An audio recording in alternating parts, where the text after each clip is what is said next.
Hello everybody, welcome back to The Reading Room, a podcast series which dives into the transformative power of reading. I'm joined today by James Hill, Premier League footballer at AFC Bournemouth, who's going to dive into his reading journey.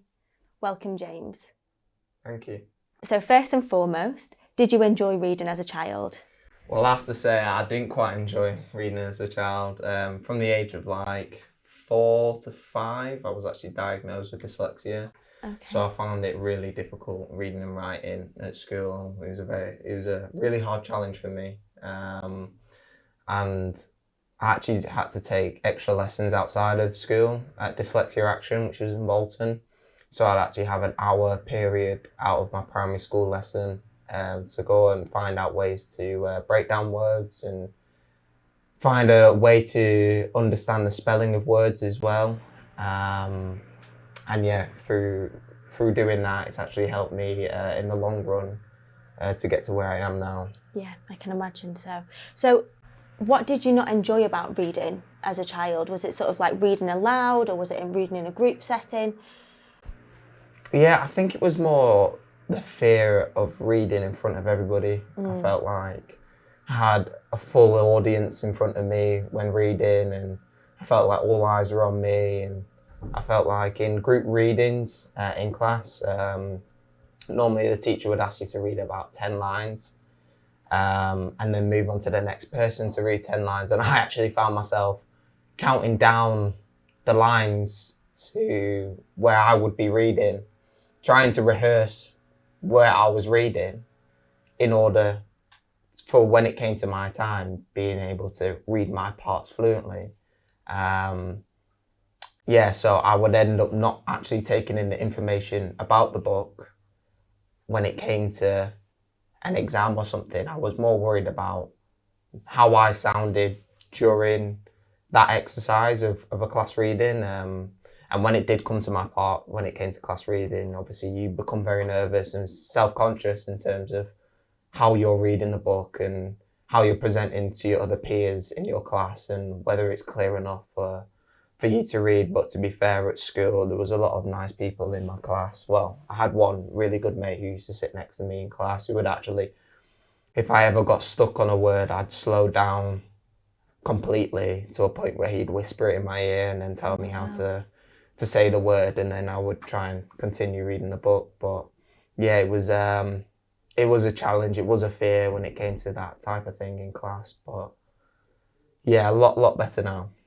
So would you say then, for you personally, in terms of reading itself, the pressure was more about reading aloud than actually sort of like the learning aspect, or sort of the enjoyment of the book was almost like taken away? Yeah, 100%. I felt like reading a book was more of a challenge than the enjoyment. I felt like I had no enjoyment in really reading. I felt like I was doing it because I had to, not because I wanted to. Okay. And I felt like I wasn't really learning much from these books, just because I was only trying to focus on them 10 lines I had to read each class reading session. So yeah, I did find it really enjoyable. I didn't enjoy it one little bit, and it's a lot has changed from then to now. But so is reading something you do now? Is it something you enjoy now, or is sort of like that perception of reading, has it remained the same for you over the years? I think reading now for me has been massively beneficial in terms of obviously the career I've taken. I really enjoy non-fiction books and autobiographies as well. So reading about other sports athletes and what they've been through in their career. And I liked reading a book about David Goggins, who actually changed my mindset in how I approach things in football and other areas in my life as well. And it was really inspiring. I really do enjoy reading now. Because I'm learning a lot from it, more than what I've learned before at school. And I think it's more now because I'm not under that pressure as well. And I feel like I'm reading out my own enjoyment of reading. I'm really starting to take a liking to books, and I'm learning a lot from them as well. Okay, so just diving back to where you said about reading the autobiography about David Goggins, why is it that you sort of like went to read that type of book? Is it because it's inspiring? Did you find it relatable? So what was the reason for sort of choosing to read that type of book itself?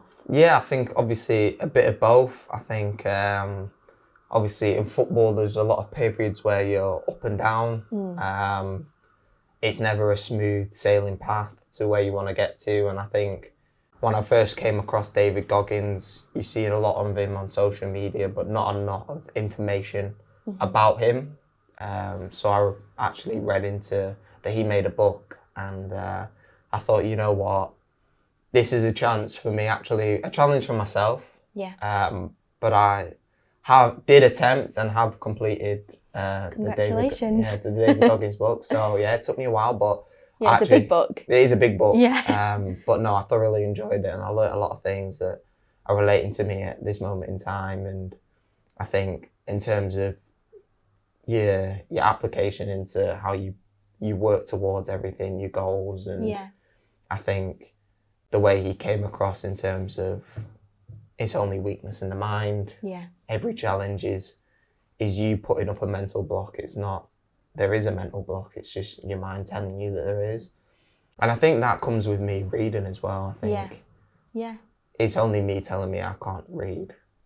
And even though it is a challenge, it's not impossible to do and not impossible to complete a book. So would you say that sort of overcoming that barrier to reading, you know, it's something you've really struggled with growing up and over the years, and now, you know, you have just said you've read David Goggins, which is a big book from start to finish. Would you say that sort of overcoming that barrier has helped you in your career in later life? Yeah, I think it's been massive. Obviously, it does intertwine with my footballing career in terms of taking in information. So reading about tactics that we have to end up performing on a match day, or doing interviews as well in terms of my pronunciation and how I pronounce words and stuff like that.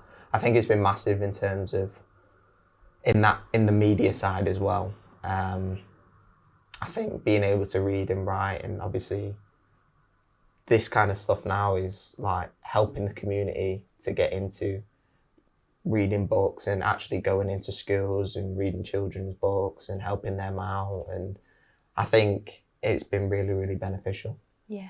So in terms of sort of, you know, those young children, those young boys now, much like yourself when you were younger, who, you know, don't enjoy reading or, you know, have that fear around reading, sort of what advice would you give to them?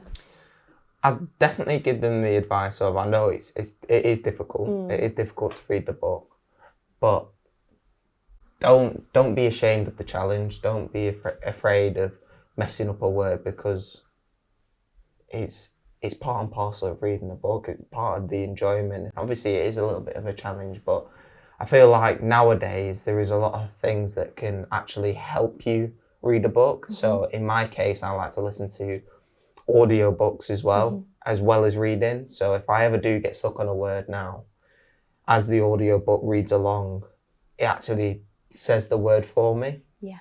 There's also other devices out there that actually helps you highlight a word, and it can read it out for you as well.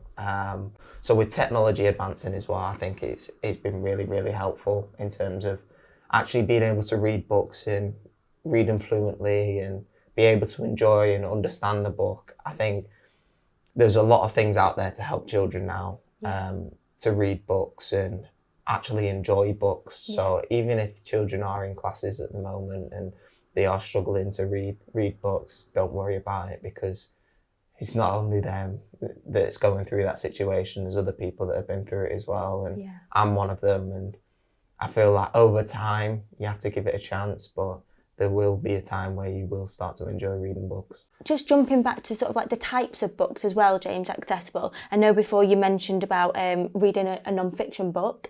Do you think different types of books will help, you know, young boys who, you know, aren't a big fan of reading, help them get into reading? Yeah, I think there is a lot of books out there that would actually bring enjoyment to certain people. I think for me anyway, when I spoke about David Goggins, it was also like I almost became a role model. So you can start reading books about other athletes like I done that you actually look up to and inspire to be. and find out what they go through every day and how their lifestyle is and things you really take in. It doesn't have to be in sport either. It could be anything to do with, I don't know, fairy tale books as well. If you really enjoy the fantasy side of comical books, in terms of like your Superman, your Spider-Man, just things you really enjoy. Yeah. And if you really start to read them books, you'll find out that there's more to reading than what meets the eye, basically. You'll understand the story behind it, and from there forward you can read whatever book you would really want to read and find out loads of more information. But if it was me starting off and giving advice, I'd probably say read books that you take interest in. Yeah. I think reading books about your hobbies that you're doing now, if there is any hobbies you're interested in, or reading books that relate to you, I think can be really helpful in terms of enjoying the book and actually getting through the book to lead on to another one. Well, thank you so much for sitting down with us. It's been a pleasure, and thank you very much. No, thank you.